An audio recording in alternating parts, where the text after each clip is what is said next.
औरंगजेबाच्या कबर परिसरात पोलीस बंदोबस्त कायम ठेवण्यात आलाय। औरंगजेब कबर परिसरामध्ये सर्वत्र सध्या शांततेचं वातावरण आहे।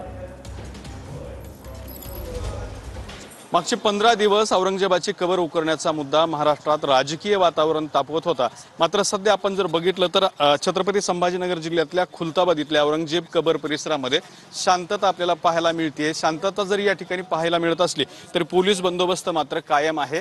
या ठिकाणी सगळीकडे बॅरिगेटिंग अजूनही तशीच ठेवण्यात आलेली आहे। पोलीस बंदोबस्त कायम आहे। मात्र कबर परिसरामध्ये मात्र वातावरणामध्ये कमालीची शांतता निर्माण झाली असल्याचं आपल्याला पाहायला मिळतंय। या ठिकाणी जर आपण बघितलं तर हे डाव्या हाताला औरंगजेब कबर आहे आणि या ठिकाणी सध्या कमालीची शांतता असल्याचं सुद्धा आपल्याला पाहायला मिळतंय। वातावरण शांत झालेलं आहे, कुठलंही गडबड गोंधळ नाही। मात्र पोलिसांचा बंदोबस्त या ठिकाणी कायम असल्याचं पाहायला मिळतंय। 15 दिवसानंतर औरंगजेब कबर परिसरामध्ये शांतता निर्माण झालेली आहे। कॅमेरामन हर्षल निकम सोबत दत्ता कानवटे, TV9 मराठी, छत्रपती संभाजीनगर।